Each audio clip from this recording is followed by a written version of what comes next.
옆에 분에게 이렇게 한번 인사하겠습니다. 내가 교회입니다. 당신이 교회입니다.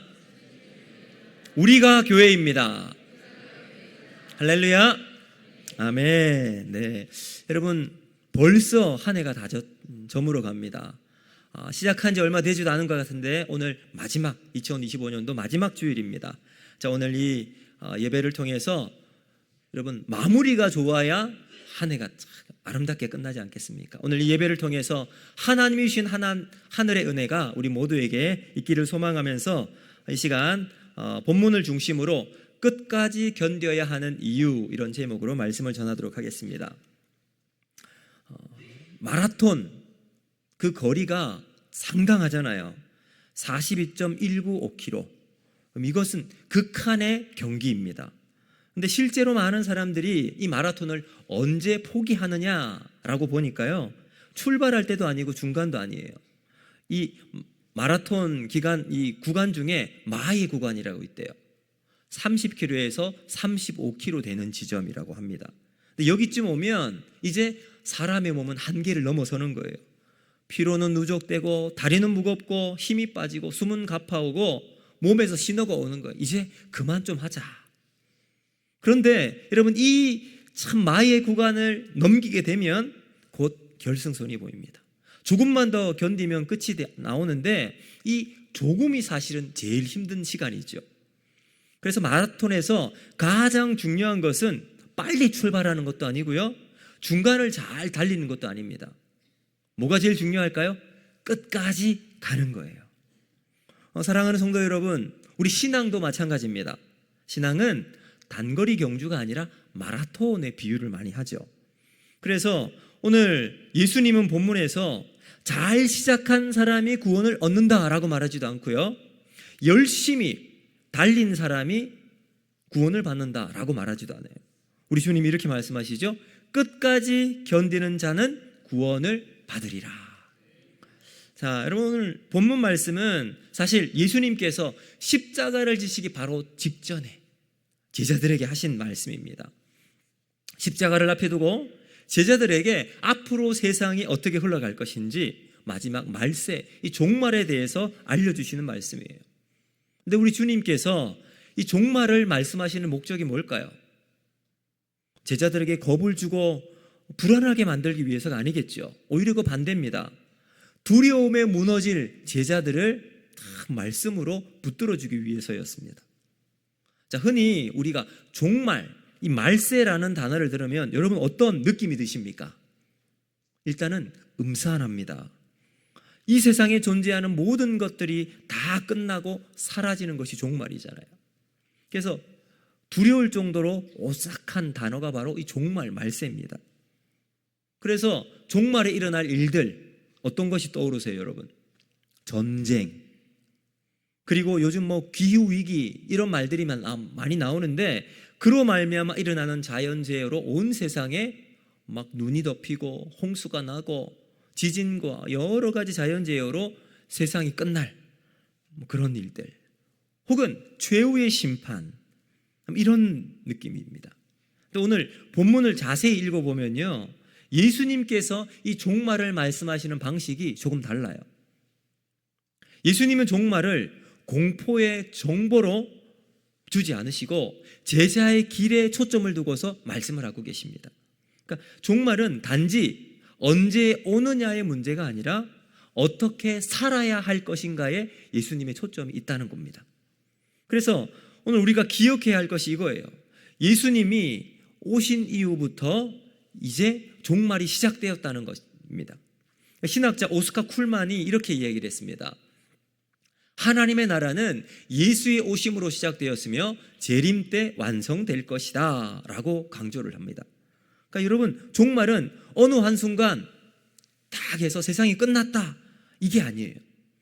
그 종말은 예수님이 이 땅에 오신 첫 번째 크리스마스, 그때부터 시작해서 예수님이 다시 오실, 이 땅에 심판주로 오실, 재림하실 그날까지가 종말이에요. 그러니까 여러분, 우리는 지금 종말의 시대를 살아가고 있는 거예요.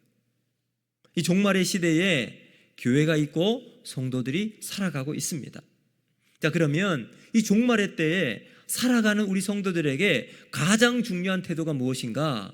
바로 끝까지 견뎌야 하는 거예요. 우리는 그러면 왜 끝까지 견뎌야 되는가? 오늘 두 가지 말씀을 가지고 여러분과 함께 은혜를 나누고자 합니다. 우리가 견뎌야 할 첫 번째 이유는 뭐냐면 고난은 끝이 아니라 하나님의 시작이라는 겁니다. 자, 오늘 우리 7절 말씀을 한번 보실까요? 7절을 보면 이렇게 말씀하십니다. 난리와 난리의 소문을 들을 때에 두려워하지 말라. 두려워하지 말라. 자, 여기에 주님이 함께 묶어둔 두 단어를 주목해 보시기를 바랍니다. 난리가 있고요, 난리의 소문이 있습니다. 여러분, 난리는 뭘까요? 실제 일어난 사건이에요. 막 교통사고가 크게 났다, 산불이 났다, 이게 난리죠. 난리의 소문은 뭐예요? 교통사고가 일어났는데 그 이야기의 주변에 일어났던, 왜 일어났는가, 어떤 현상이 일어났는가, 이런 정보, 해석, 루머, 이런 게 난리의 소문입니다. 근데 여러분, 실제 사건도 사실은 무섭겠지만 더 무서운 건 바로 이 소문이 무서운 거예요.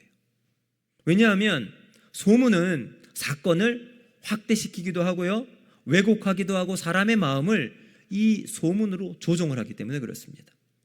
이 소문이 공동체 안에 딱 들어오면 그때부터 사람들 마음이 싹 갈리기 시작할 때도 있고요, 분열이 일어납니다.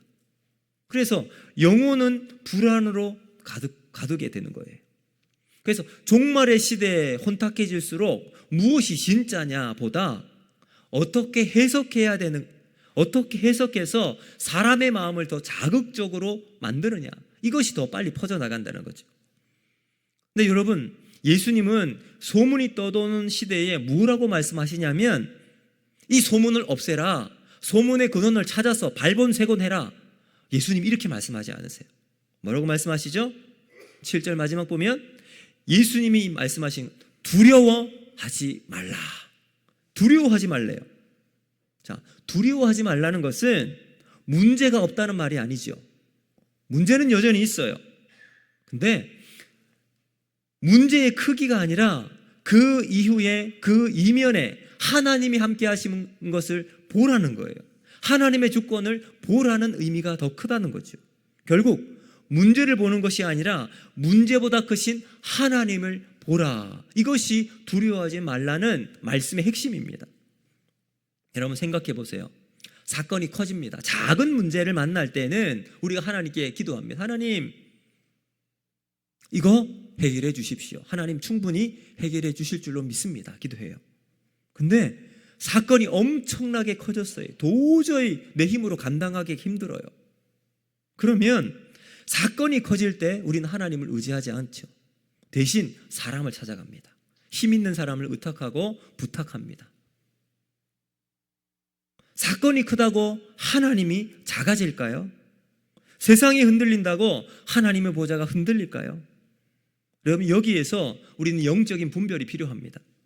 종말의 시대를 살아가는 성도는 정보를 많이 아는 사람이기보다는 정보를 영적으로 해석할 사람이 되어야 할 줄로 믿습니다. 여러분, 세상을 보면 소문에 따라 움직입니다. 여러분, 소문이 파급력이 얼마나 큽니까? 근데 성도는 그 소문에 따라 움직이는 사람이 아니라 말씀을 따라 믿음으로 반응하는 사람인 줄로 믿습니다. 여러분, 루머가 아닌 말씀에 이끄는 삶이 되어야 하는 거죠.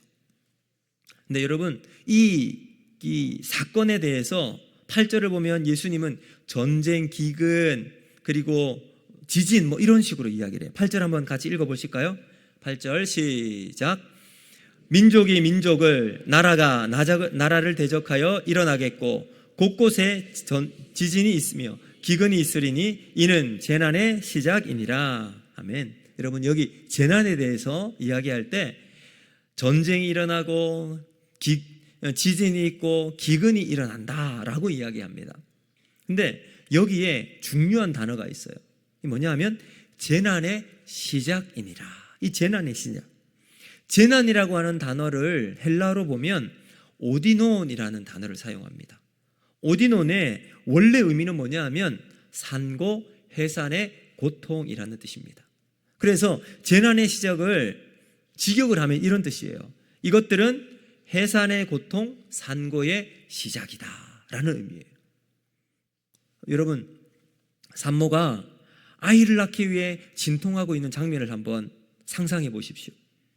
여러분, 그 진통이 얼마나 크고 아플까요? 그래서 여러분, 그 진통을 다 겪고 나서 아이를 낳고 난 산모에게 여러분 한번 물어보세요. 다시 아이를 낳겠습니까? 그러면 열이면 열, 아니요, 나는 절대 아이를 낳지 않을 겁니다. 왜요? 그 고통이 너무 크기 때문에.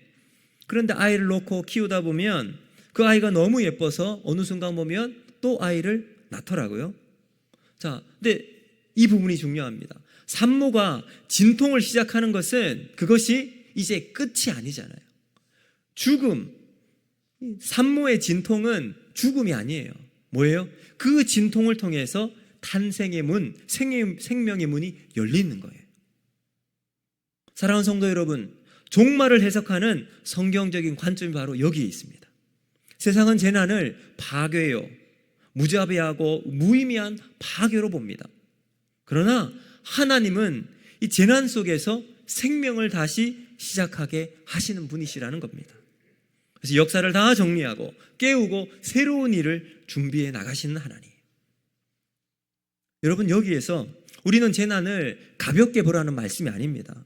재난은 결단코 가볍지 않습니다. 그 고통이 얼마나 아프고 힘듭니까? 여러분, 전쟁을 잃은 어린아이가 잿더미가 되어버린 자신의 집 앞에 우두커니 앉아 지나가는 사람들을 바라보는 그 눈동자, 여러분, 그 사진을 여러분 많이 보셨을 거예요. 그 아이의 슬픈 눈동자가 우리를 얼마나 가슴이 미어지게 만듭니까? 가슴이 찢어지는 고통이 그 아이에게 있을 거예요. 그러므로 여러분, 재난을 우리는 결단코 가볍게 볼 수가 없습니다. 그와 비견되는 고통이 우리 삶에도 똑같이 실제합니다. 시련의 아픔, 실직의 고통, 상실의 비애가 우리의 삶 속에 여전히 있습니다. 그러나 중요한 것은 그 고통 속에서도 하나님의 주권이 여전히 유효하다는 사실입니다. 성경은 고통을 인정합니다. 그러나 그 고통과 함께 하나님이 우리를 붙잡고 계시다고 말씀하고 있습니다. 그러므로 성도는 고난과 아픔을 통해서 두 가지를 동시에 우리가 가지고 있어야 돼요. 첫 번째 뭐냐면 슬퍼할 것은 슬퍼하고 아파할 것은 아파해야 한다는 거예요. 성경은 고통을 영적으로 해석해서 무시하라고 가르치지 않습니다. 우려할 자리에서는 울어야 하고요. 그 아픔을 가지고 있는 사람들과 함께 울고 도와주고 함께 짐을 져야 합니다. 그럼 신앙은 현실 도피가 아니라 고통 가운데서도 하나님을 붙드는 믿음입니다. 그리고 두 번째, 그와 동시에 두려움이 우리의 영혼의 주인이 되지 않도록 만들어야 한다는 겁니다. 여러분, 재난이 크다고 하나님이 작아지지 않습니다. 상황이 어둡다고 하나님의 계획이 꺼지지 않는다는 사실을 믿으시길 바랍니다. 여러분, 그래서 우리 주님께서 명령하시죠. 두려워하지 말라. 두려워하지 말라. 여러분, 이 명령은 감정을 통제하는 것이 아닙니다. 믿음의 전환을 통해서 삶의 해석을 주님께 두라는 거예요. 지금 내가 보고 경험하는 것이 전부가 아니라 그 뒤에서 역사하시는 하나님의 손길을 바라보라는 거죠. 여러분, 이것이 믿음인 줄로 믿습니다. 여러분, 이 대목에서 우리가 한 가지 더 짚고 가야 할 것이 있는데, 종말의 징후가 나오게 될 때 늘 등장하는 사람들이 있습니다. 바로 극단적인 종말론자들이에요. 이들이 가지고 있는 관심사는 뭐냐 하면 때와 시기예요. 종말이 언제 이루어진다. 이 날짜를 딱 정하고 그때부터 사람들을 공포로 조장합니다. 불안을 팔아서 사람들을 끌어모으고 결국 그 사람들을 이것으로 통제하기 시작하죠. 그런데 하나님은 때와 시기에 대해서 알려주실까요? 알려주시지 않으실까요? 안 알려주세요. 왜요? 모르는 것이 우리에게 유익하기 때문에 그렇습니다. 어떤 분이 이렇게 물을 거예요. 아니, 알면 우리가 더 신앙생활 잘할 텐데요. 과연 그럴까요, 여러분? 알게 된다면 종말을 준비하는 삶을 살아갈까요? 아니면 종말이 되기 직전까지 마음대로 살다가 종말 될 때 하나님께 나와 회개하고 그렇게 살아갈까요? 알면 여러분 우리가 계산을 합니다. 미뤄요. 그때쯤 회개하지 하죠. 그렇다면 만약 모른다면 오늘 하나님을 찾아요. 오늘 회개하고요. 깨어있고 믿음으로 살아가게 되는 거예요. 그래서 종말 신앙의 핵심은 두려움이 아니라 고람되어 하나님을 의식해야 하는 데 있는 줄로 믿습니다. 여러분 종말을 의식하는 사람은 세상을 가볍게 살지 않습니다. 예배를 가볍게 드리지 않습니다. 죄를 장난으로 보지 않고 매일 자기 자신을 살피며 살아갈 수 있게 됩니다. 사랑하는 성도 여러분, 여러분은 종말을 의식하고 살아가고 계십니까? 세상을 너무 낙관적으로 너무 가볍게 보고 살아가고 있지는 않습니까? 그렇다고 해서 너무 무겁게 얼굴을 찡그리며 있으라는 말은 아닙니다. 죄에 대한 가벼움, 자신에 대한 너무 관대함, 종말을 의식하는 사람은 죄에 대해서 가슴을 치고 통곡하며 살아갑니다. 하나님 앞에 죄를 뒤집어쓰고 엎드려 하나님의 은혜를 구합니다. 그러므로 우리는 언제나 종말을 의식하며 살아가는 삶을 살아가야 할 줄로 믿습니다. 자, 여러분, 예수님이 7절, 8절에서 우리에게 가르치는 메시지는 이거예요. 흔들리는 세상 속에서도 흔들리지 않는 기준을 가지고 살아가라. 그것이 무엇입니까?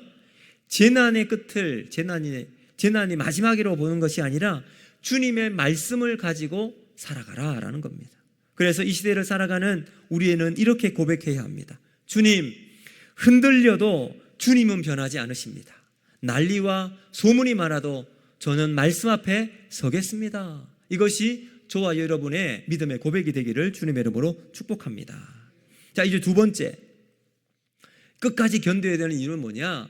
고난은 복음을 증거하게 하기 때문이라는 겁니다. 자, 여러분 9절 말씀으로 같이 한번 읽어볼까요? 9절 같이 읽습니다. 시작.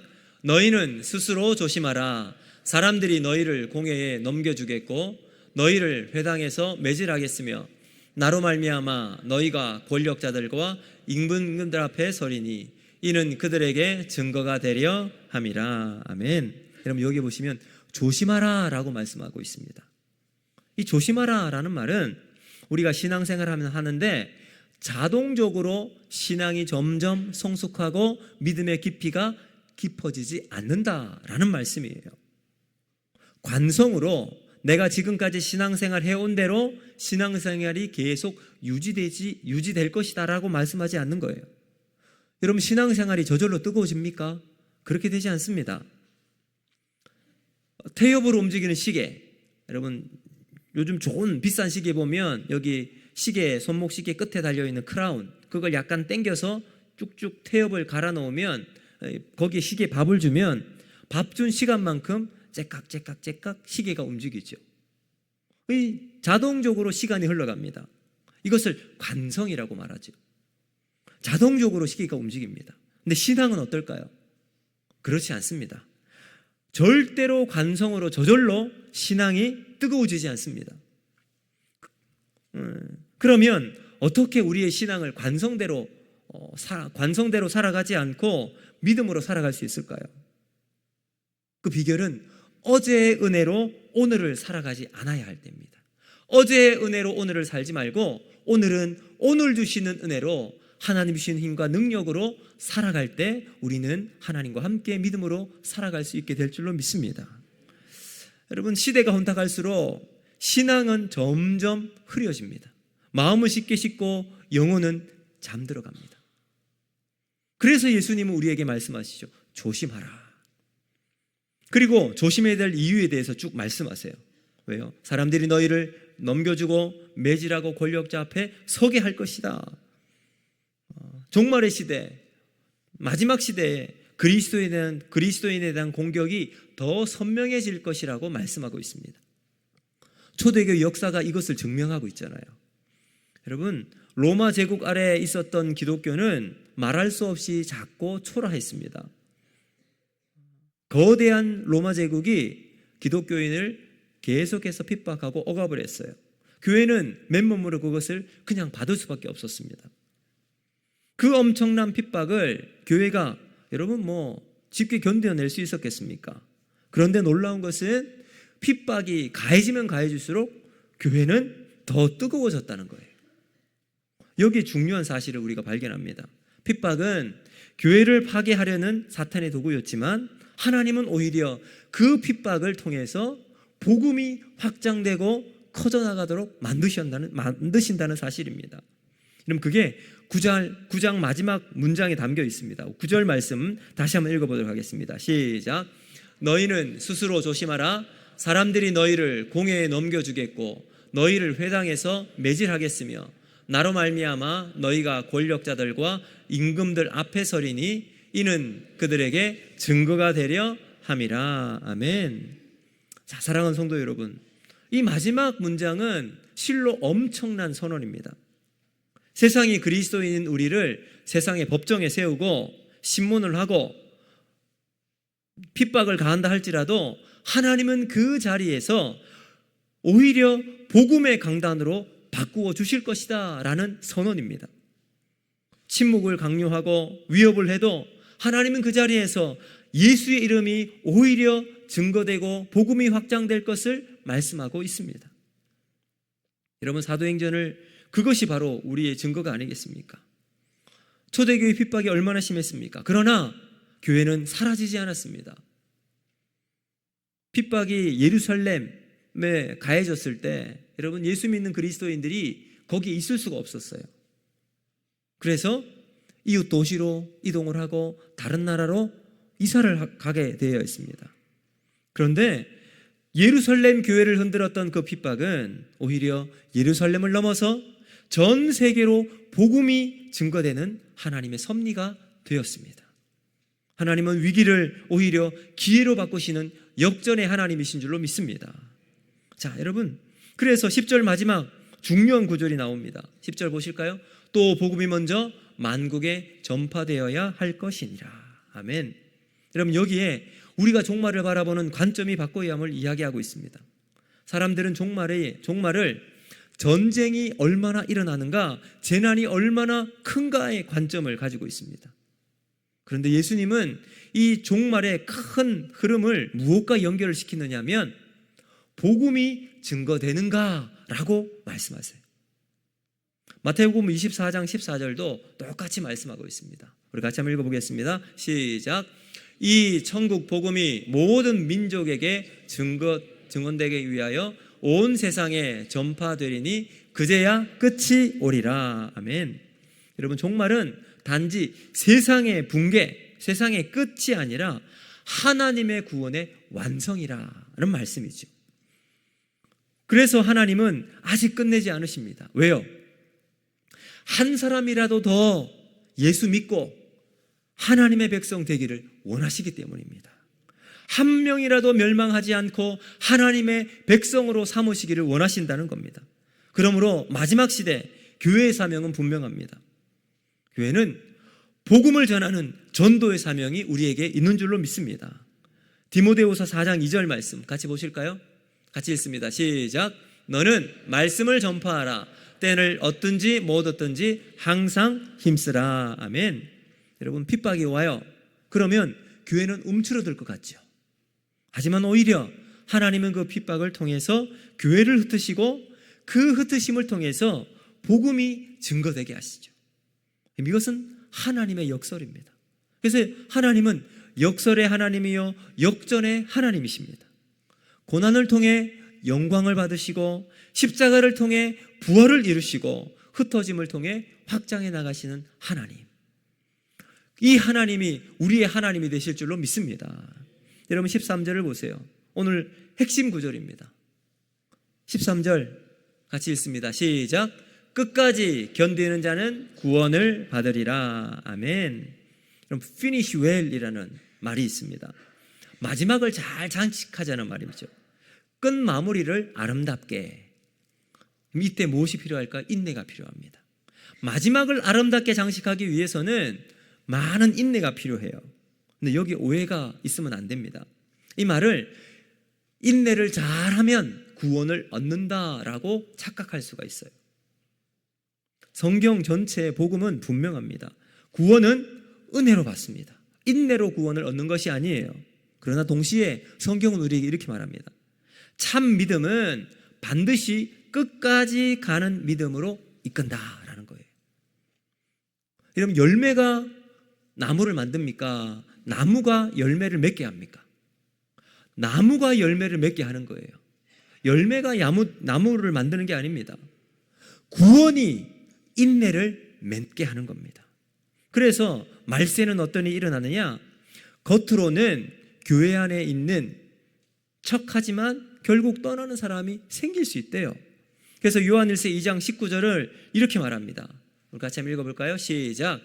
그들이 우리에게서 나갔으나 우리에게 속하지 아니하였나니 만일 우리에게 속하였다면 우리 함께 거하였거니와 그들이 나간 것은 다 우리에게 속하지 아니함을 나타내려 함이니라. 아멘. 여러분, 여기 보면 성경이 너무 냉정한 것 같죠? 그러나 이것은 동시에 우리에게 위로가 됩니다. 왜 위로가 될까요? 참된 신자는 하나님이 끝까지 붙들어 주시겠다는 약속이 있다는 겁니다. 바로 이것이 성도의 견인입니다. 하나님이 우리를 끝까지 구원에 이르기까지 붙들어 주시겠다는 약속입니다. 여러분, 우리가 믿음의 길에서 견디는 것이 무엇일까요? 내 힘으로 버틸 수 있을까요? 아니에요. 우리 주님이 우리를 붙잡아 주시기 때문입니다. 우리가 붙드는 것 같지만 사실은 주님이 우리를 붙잡아 주신다는 거죠. 그러므로 이 끝까지 견디라 라는 명령은 혼자 버텨라 이런 것이 아니라 주님이 말씀하셔 내 손을 놓지 말아라, 내 옆에 붙어 있으라 라는 말씀이죠. 그래서 우리의 믿음은 예수께 붙어 있으면 예수님께서 우리의 삶을 끝까지 이끌어 나가신다는 확실한 약속의 말씀입니다. 이 말씀 붙들고 우리가 살아가는 저와 여러분이 되기를 주님의 이름으로 축복합니다. 이제 말씀을 맺고자 합니다. 여러분, 끝까지 견디기 위해서 그렇다면 우리는 무엇을 해야 될까요? 세 가지가 있어요. 첫 번째, 공동체를 붙들어야 합니다. 여러분, 혼자서는 끝까지 갈 수가 없어요. 마지막 때가 되면 각계 전투로는 여러분 이길 수가 없습니다. 혼자 싸우기에는 너무 벅차요. 그래서 하나님은 무엇을 주실까요? 교회를 주십니다. 교회 안에서 서로 기도해주고 격려하고 서로 붙들어주는 공동체를 주십니다. 신앙이 흔들릴 때 제일 위험한 게 뭔지 아십니까? 거리두기예요. 조금 떨어져 있자. 그래서 예배도 조금 거리를 두고 사람들과 관계도 떨어지려고 하는 마음들이 있어요. 몸이 멀어지면 마음도 멀어집니다. 마음이 멀어지면 말씀도 멀어지게 되죠. 말씀과 멀어지면 결국은 주님으로부터 멀리 떨어질 수밖에 없습니다. 여러분, 그러니 그날이 가까우면 가까울수록 더 함께 교회를 사모하고 함께 모이는 저와 여러분이 되기를 바랍니다. 여러분, 공동체는 부담이 아니라 마지막 시대에 하나님이 주신 생명 줄인 줄로 믿습니다. 또 두 번째, 내 신앙의 진정성을 한번 점검해 보아야 합니다. 마지막 심판은 개인에 있기 때문에 그래요. 여러분, 많은 사람들이 상처를 받아요. 내가 누구 때문에 상처를 받았습니다. 교회를 다녔는데 그것이 나에게 큰 힘이 되지 않고 오히려 이게 나의 시험거리가 되었습니다. 그래서 이 사람 탓, 이 교회 탓, 환경 탓, 이것 끝까지 붙들고 있으면 어떻게 될까요? 내 신앙이 후퇴하게 돼요. 결국 신앙이 무너지는 경우가 많습니다. 근데 우리가 마지막 하나님 앞에 서게 되잖아요. 그때 하나님 무엇을 물어보실까요? 너 사람 때문에 상처받아서 신앙 떠났구나. 그래, 그랬구나. 하나님 이거 보지 않으세요. 뭘 물어보실까요? 네가 나를 사랑하느냐? 너는 끝까지 내 이름 붙들고 살아갔느냐? 끝까지 견뎠느냐? 우리 하나님 물으세요. 남의 연약함과 여러분, 저 사람의 악함을 보고 분노할 수 있어요. 그러나 그것으로 우리의 신앙을 변명하시면 안 됩니다. 오히려 그것으로 자기의 점검의 기회가 되어야 합니다. 그래서 하나님 앞에 하나님, 내가 더욱 믿음으로 살아가는 삶을 살아가도록 인도하여 주시옵소서. 또 세 번째, 깨어 있어야 합니다. 종말의식은 신앙을 살립니다.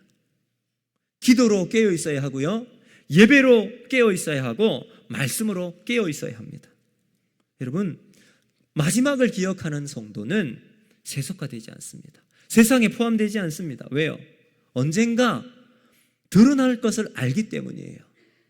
지금 고통 중에 있습니까? 하나님이 아세요. 사라질 것은 마지막 다 사라지게 되어 있어요.